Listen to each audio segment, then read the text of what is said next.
우리 다 같이 사도신경으로 신앙 고백 드리겠습니다. 전능하사 천지를 만드신 하나님 아버지를 내가 믿사오며 그 외아들 우리 주 예수 그리스도를 믿사오니 이는 성령으로 잉태하사 동정녀 마리아에게 나시고 본디오 빌라도에게 고난을 받으사 십자가에 못 박혀 죽으시고 장사한 지 사흘 만에 죽은 자 가운데서 다시 살아나시며 하늘에 오르사 전능하신 하나님 우편에 앉아 계시다가 저리로서 산자와 죽은 자를 심판하러 오시리라. 성령을 믿사오며 거룩한 공예와 성도가 서로 교통하는 것과 죄를 사하여 주시는 것과 몸이 다시 사는 것과 영원히 사는 것을 믿사옵나이다. 아멘.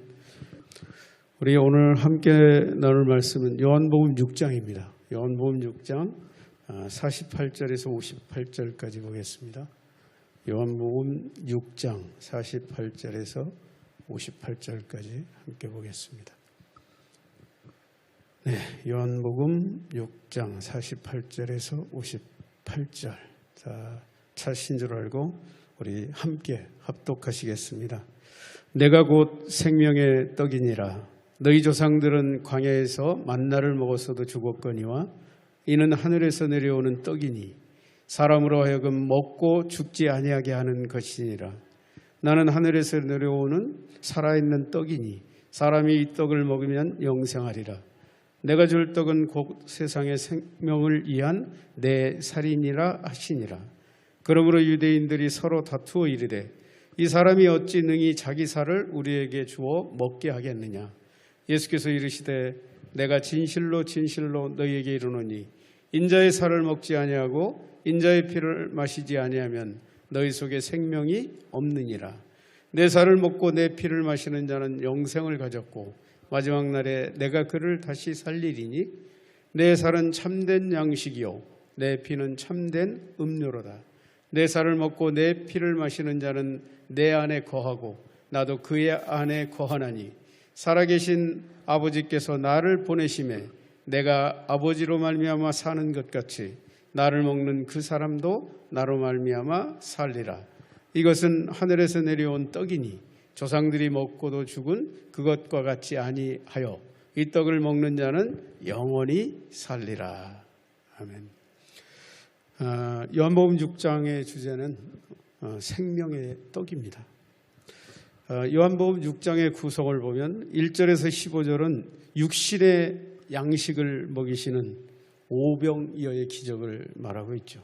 또 16절에서 21절은 자연의 섭리를 초월하시는 물 위로 걸어오시는 예수님에 대해서, 또 22절에서 51절은 썩을 양식과 영생하는 양식을, 또 52절에서 9절은 생명의 양식이신 예수님의 살과 피에 대해서 다루고 있습니다. 마지막 60절, 71절은 썩을 양식을 따르는 자들과 영생하는 양식을 따르는 두 종류의 사람들을 다루는 것으로 마무리하고 있습니다. 오늘 본문의 말씀인 생명의 양식에 대한 말씀 중에 예수님의 살을 먹는 것과 피를 마시는 것이라는 이 말씀은 사실 안티 기독교인들에게 논란이 되기도 했습니다. 그러면 우리는 이 말씀에 대한 의미를 잘 알고 있는가 한번 되물어볼 필요가 있죠. 이는 저를 포함해서 모든 그리스도인들이 이 사실에 대해서 명확하게 대답할 수 있는 귀중한 신앙 개념이기 때문입니다. 저는 오늘 본문 48절, 58절로 영원한 생명의 양식 예수 그리스도라는 제목으로 말씀을 전하고자 합니다. 영원한 생명의 양식 예수 그리스도, 첫 번째, 예수님을 통해 죽었던 영이 살아납니다. 우리 48절 우리 같이 한번 읽어볼까요? 시작. 내가 곧 생명의 떡이니라. 아주 짧은 말씀입니다. 내가 생명의 떡이라고 선포하십니다. 당시 많은 사람들이 이 말씀의 의미를 이해하지 못했었죠. 그러므로 예수님은 다시 설명을 해 주시죠. 49절에서부터 이 떡에 대해서 설명하십니다. 너희 조상들은 광야에서 만나를 먹었어도 다 죽었다. 이어서 50절부터 51절은 나는 하늘에서 내려온 떡이니 이 떡은 사람이 먹으면 죽지 않는 내 살이다 라고 설명해 주십니다. 그러나 이 말씀을 들은 유대인들이 뭐라고 얘기합니까? 52절에서 이 사람이 어찌 자기 살을 주어 우리에게 주어 먹게 하겠느냐라고 수군거립니다. 근데 이 자체만 보면은 너무 당연한 것 같아요. 이 예수님의 말씀이.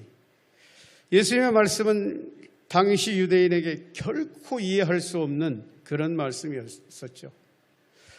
이 유대인들은 이미 벌써 앞에서도 그런 내용을 반복하죠. 요한복음 6장 41절 2절에서 이렇게 말하죠. 자기가 하늘에서 내려온 떡이라 하심으로 유대인들이 예수에 대해 수군거를 이르되 이는 요셉의 아들 예수가 아니냐. 그 부모를 우리가 아는데 자기가 지금 어찌하여 하늘에서 내려왔다 하느냐.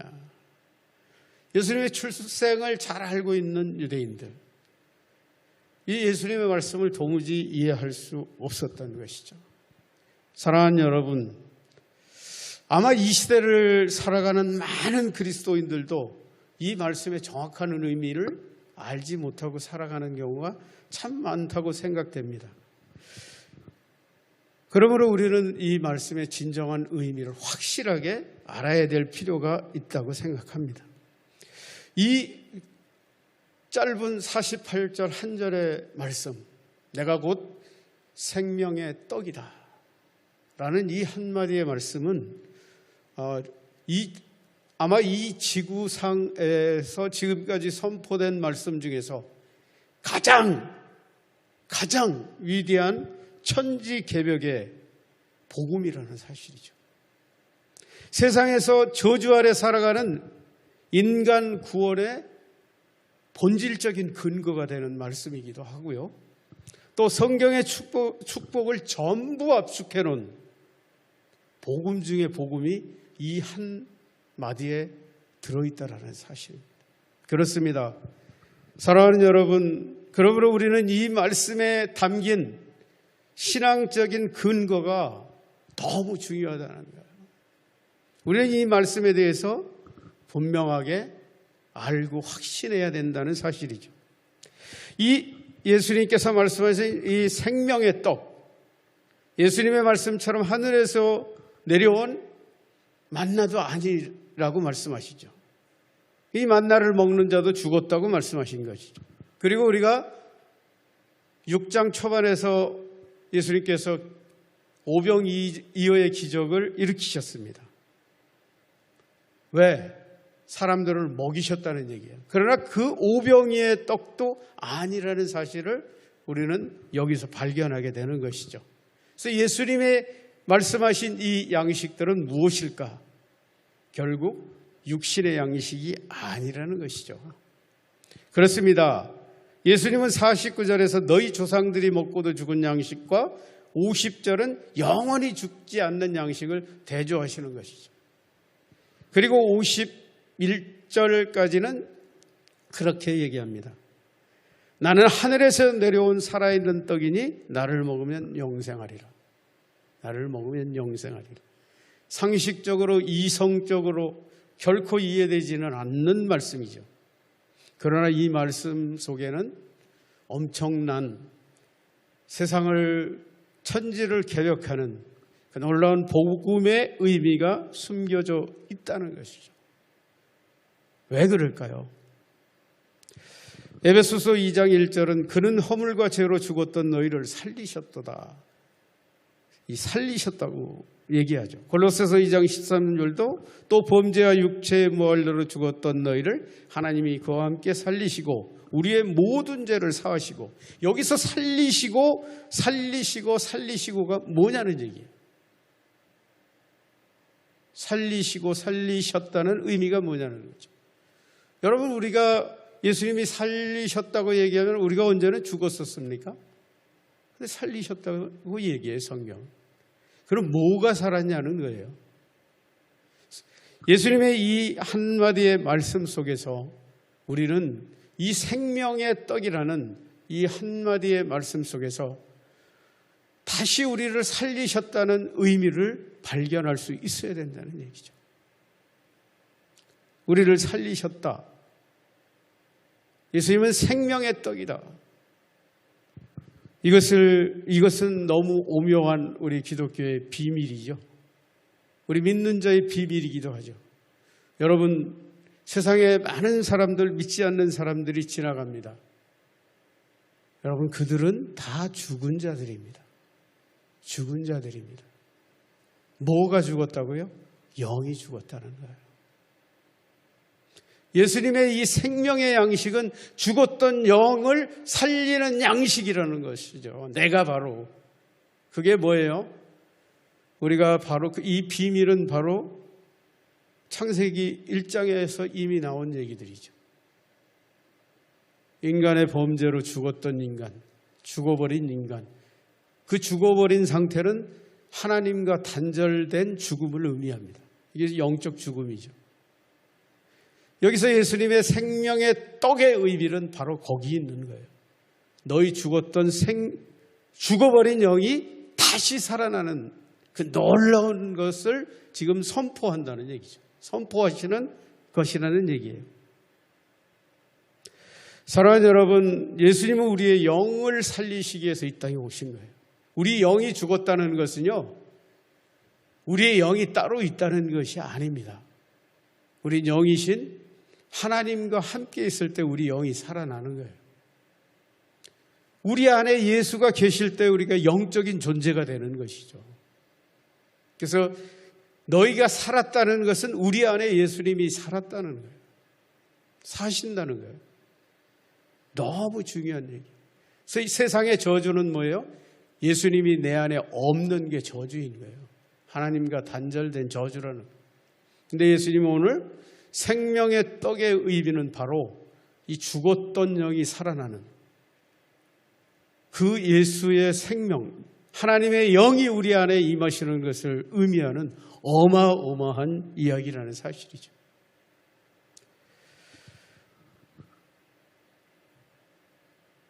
여러분, 인간의 본질적인 목마름 무엇으로 해결할 수 있을까요?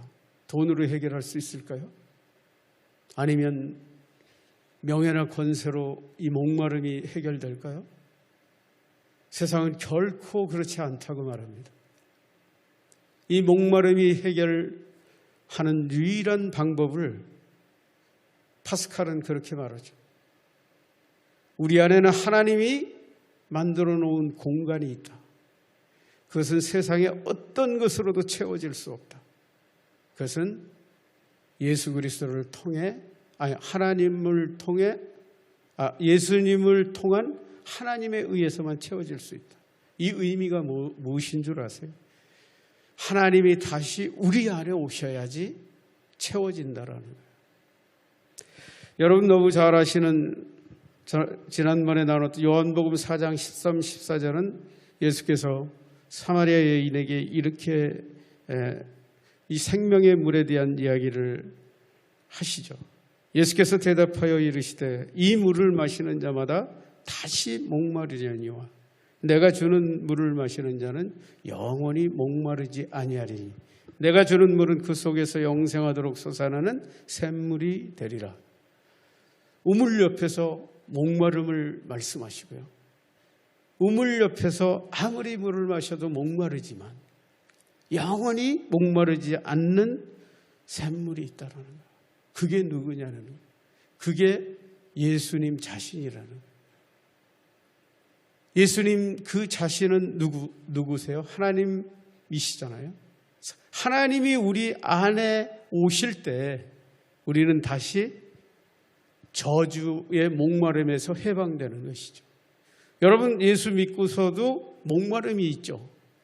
예수 없을 때도 목마름이 있습니다. 근데 예수 없을 때 목마름은 뭐예요? 우리는 알지 못하는 것에 목말라 하고 살아가는 것이죠. 근데 예수 안에 목마름은요, 하나님에 대한 목마름이에요. 근데 사실은 본질적으로 따지면 예수 밖에 있어도 하나님에 대한 목마름인데 알지 못한다는 거예요. 그러나 예수를 믿는 자들은 그 목마름이 하나님이죠. 그 하나님에 대해서 목말라 하는 것이죠. 여러분, 이 예수님의 이 생명의 떡에는 우리 영적인 죽음에서의 회복을 의미하는 거예요. 영을 다시 살리는 의미. 그렇습니다. 영원한 생명 양식 예수 그리스도 두 번째입니다. 예수님을 통해 죽었던 육신이 살아납니다. 우리 53절에서 5절까지 같이 한번 읽어볼까요? 53절에서 5절까지입니다. 시작. 예수께서 이르시되 내가 진실로 진실로 너희에게 이르노니 인자의 살을 먹지 아니하고 인자의 피를 마시지 아니하면 너희 속에 생명이 없느니라.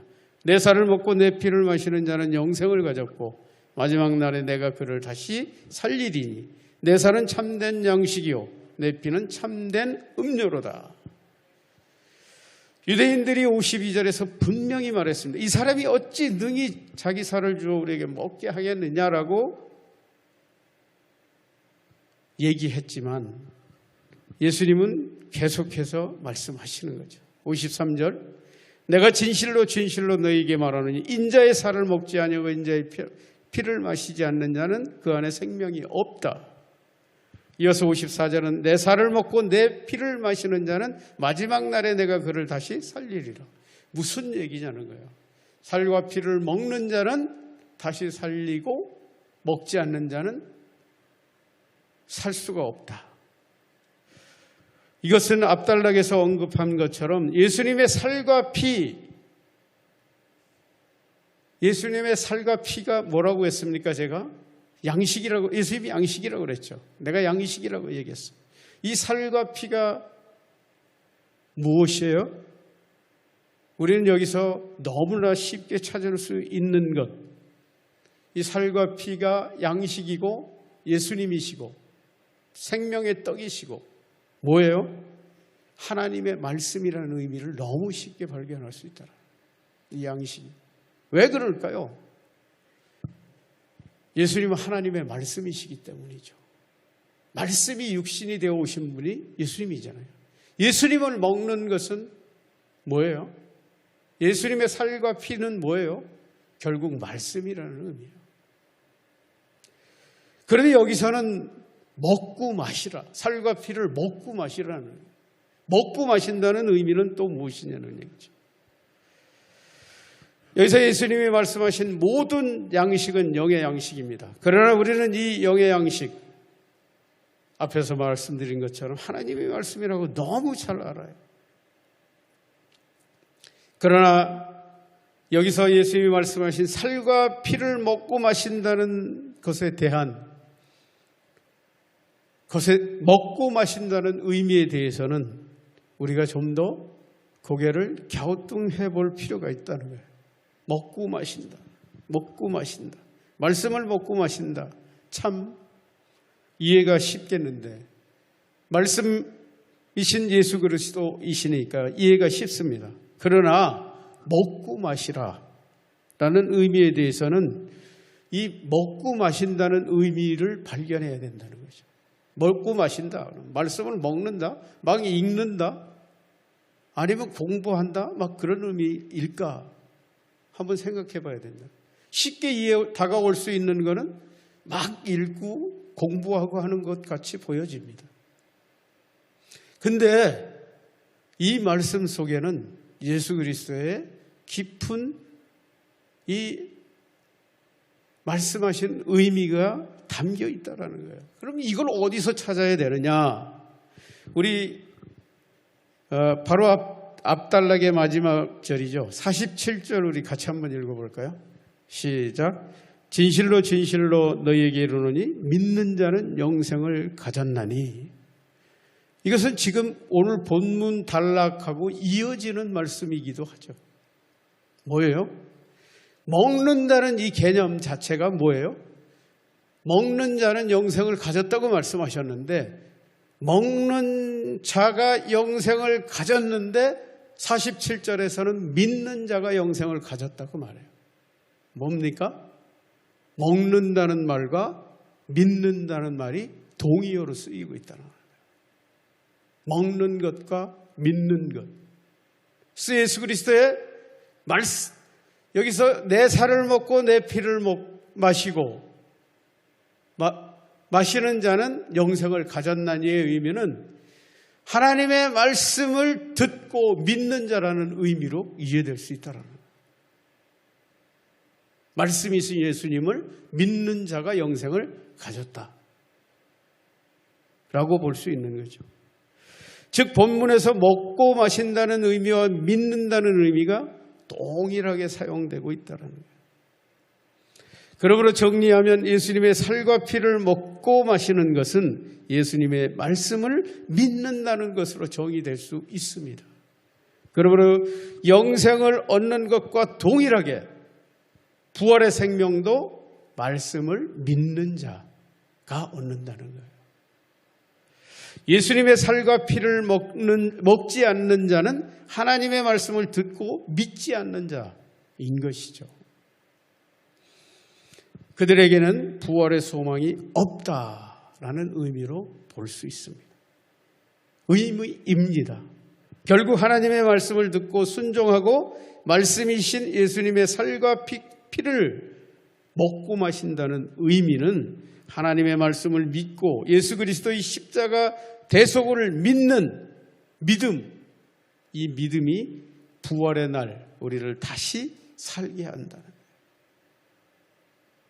영생을 얻는 것도 말씀을 듣고 믿는 자이고요. 마지막 날에 다시 부활케 하시는 그 조건도 바로 말씀을 듣고 믿는 자라는 거예요. 예수님이 이걸 적나라하게 내 살을 먹고 내 피를 마시는 자.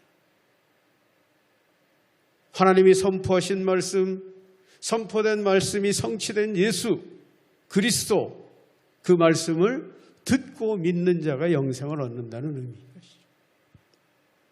결론적으로 말씀과 믿음, 영생과 부활을 결정하는 우리 신앙의 가장 중요한 근간이 이 말씀 속에 담겨져 있는 것이죠.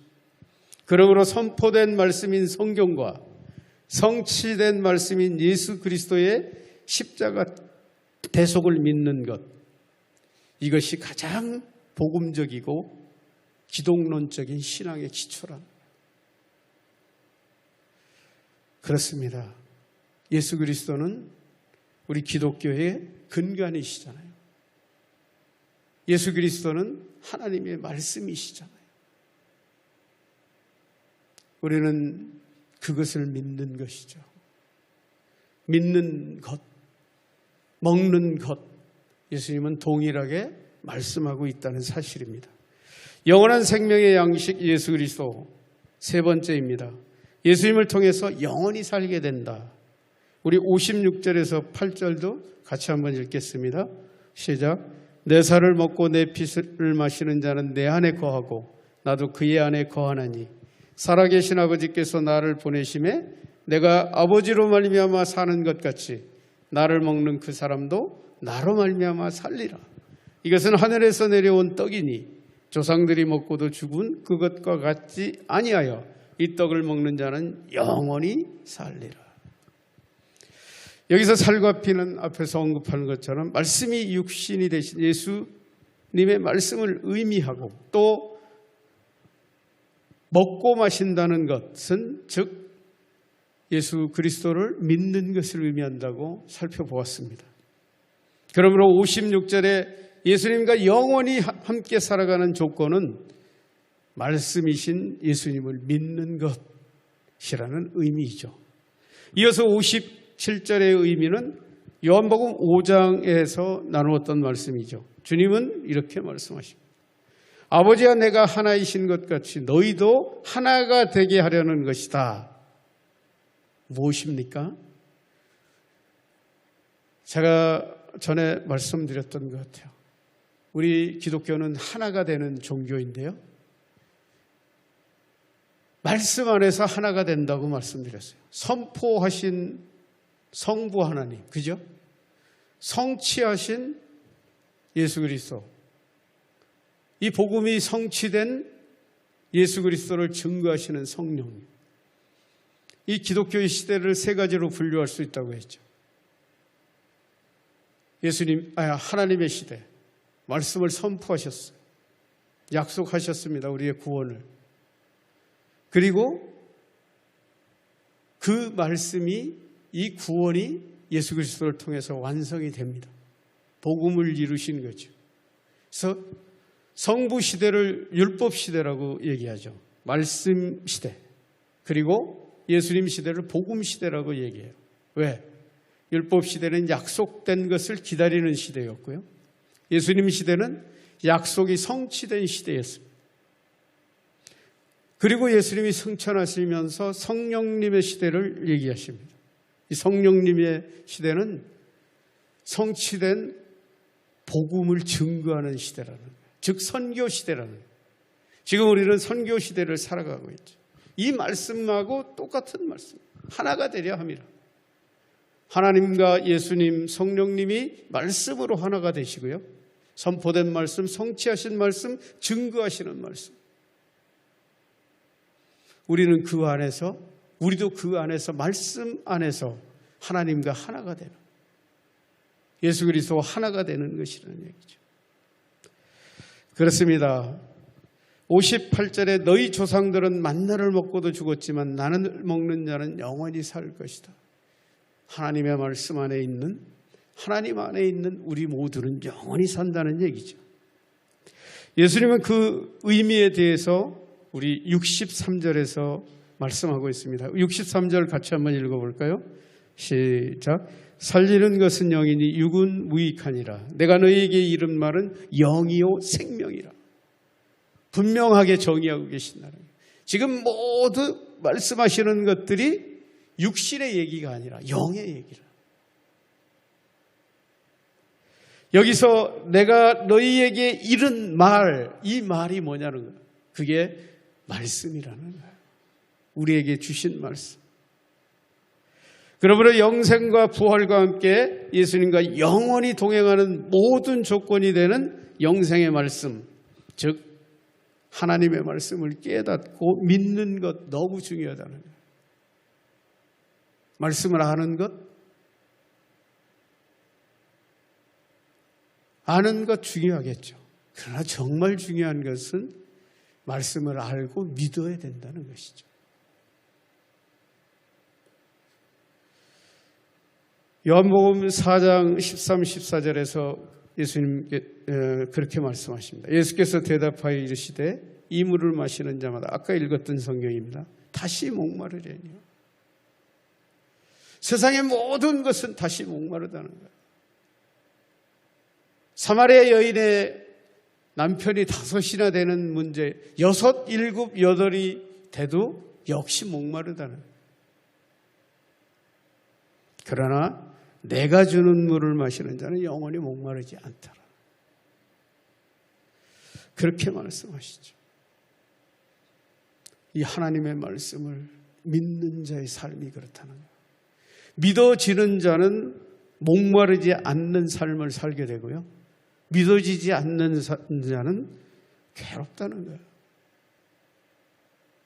결국 예수님의 살과 피를 먹고 마시는 자는 영원히 죽지 아니하라는 말씀과 내가 주는 물을 마시는 자는 영원히 목마르지 아니하리라 라는 이 본질적인, 여기서 의미하는 본질적인 것은 하나님의 말씀이라.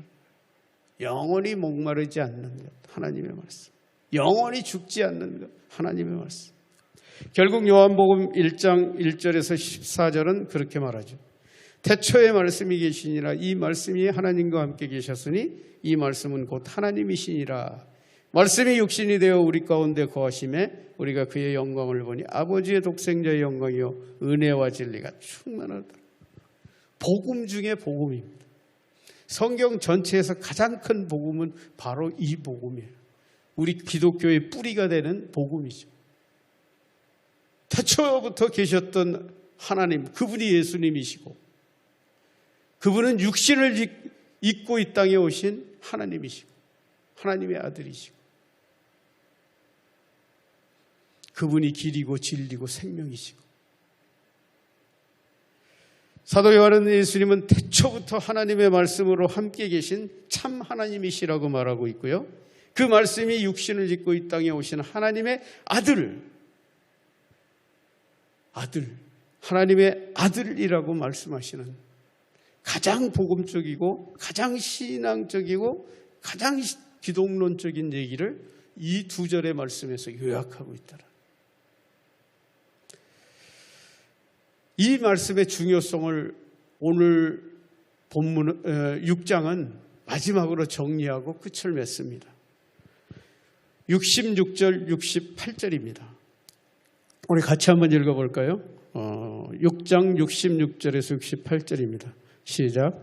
그때부터 그의 제자 중에서 많은 사람이 떠나가고 다시 그와 함께 다니지 아니하더라. 예수께서 12제자에게 이르시되 너희도 가려느냐? 시몬 베드로가 대답하되 주여 영생의 생명이 주께 있사오니 우리가 누구에게로 가오리이까? 이것은 결론이죠. 66절은 예수님의 오병이어의 기적, 즉 썩을 양식을 위해 따랐던 모든 무리들이 예수님을 떠났다고 얘기해요. 이것은 6장의 시작과 마찬가지죠. 오병이어의 기적의 떡을 먹었던 많은 무리들이 예수님을 떠나갔다고 기록한 것이 66절이에요. 그리고 그보다 앞선 60절에서는 그들이 떠나간 이유를 이렇게 말하고 있어요. 60절이죠. 60절도 우리 같이 한번 읽어볼까요? 시작. 제자 중 여럿이 듣고 말하되 이 말씀은 어렵도다. 누구와 들을 수 있느냐 한데 뭐예요? 말씀이 어려웠던 사람들이라는 뭐예요? 주님의 말씀을 이해하지 못하고 믿지 못했던 사람들이라. 기적을 체험하고 기적의 떡을 먹었지만 예수님의 말씀을 깨닫지 못하고 믿지 못했던 이 사람들은 떠나갔다라는. 말씀을 듣는 것이 중요한 것이 아니라 깨닫고 믿는 것이 중요하다는 거예요. 그러나 67절에서 예수님은 제자들에게 물으십니다. 너희도 가려느냐? 베드로가 68절에서 대답하죠. 주여 영생의 말씀이 주께 있사오니 우리가 누구에게로 가오리까? 영생의 말씀. 다른 평행 성경 구절에는 진리의 말씀이라고 이렇게. 여기서 다 이제 6장의 말씀이 정리가 되는 거죠. 생명의 떡은 바로 영생의 말씀이라. 영생의 말씀이 여기 있는데 우리는 어디로 가느냐는 거죠.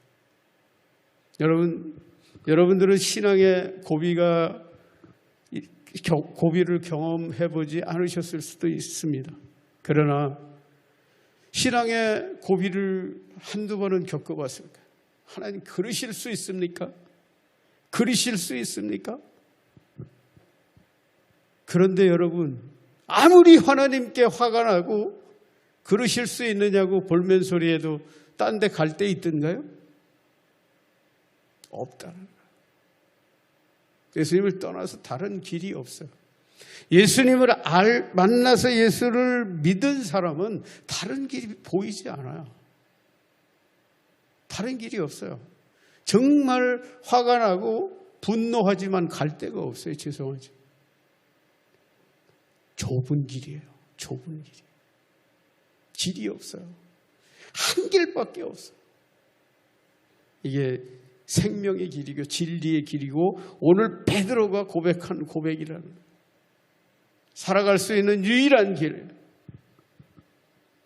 예수 그리스도 진리의 말씀을 따르는 길밖에 없다라는 거예요.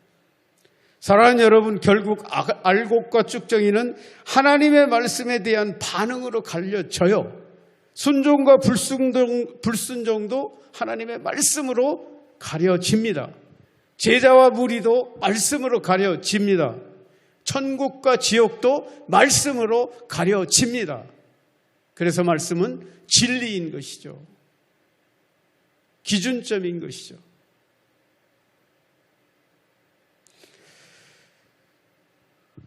사랑하는 여러분, 말씀이 없이 주님의 기적을 따르는 자들은 고난이라는 작은 바람에 넘어지고 맙니다. 다 떠나가고 맙니다. 그러나 예수 그리스도의 진리의 말씀을 따르는 자들은 어떠한 태풍이 불지라도 결코 요동하지 않는다는 거예요. 저는 참 감사해요. 우리 교회 코로나 때문에 결코 위축되지 않더라고요. 우리 담임 목사님 당당하시고 의연하시고. 왜 그럴 수 있어요? 하나님을 신뢰하기 때문이죠. 하나님을 믿는 자 뭐가 두려울까요? 바로 하나님을 믿는 자의 삶은 세상이 감당치 못한다고 성경이 기록하고 있죠. 교회는 말씀이 육신이 되어 오셔서 십자가 위에서 자신의 육신으로 말씀을 성취하신 예수 그리스도의 복음의 터 위에 굳게 서 있기 때문에 흔들리지 않는 거예요. 그러므로 교회는 말씀으로 통치되는 곳이고 성도는 말씀을 먹는 자들이며 또 세상은 말씀이 선포되어야 될 것이고 성도는 세상의 말씀을 전파하는 자들이라.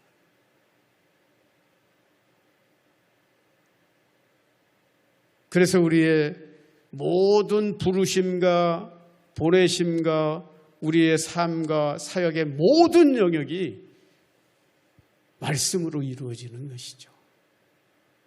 말씀에 대한 반응인 것이죠. 말씀을 정리하겠습니다. 사랑하는 여러분, 본문은 우리에게 말씀이 육신이 되어 오신 예수 그리스도의 살과 피를 먹는 자가 영생을 얻는다고 말씀하셨습니다. 그렇습니다.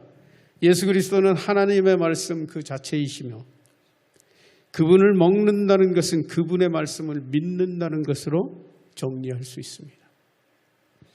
그렇습니다. 우리는 분명히 하나님의 말씀이 육신이 되어 오신 예수 그리스도를 믿는 믿음으로 살아갑니다.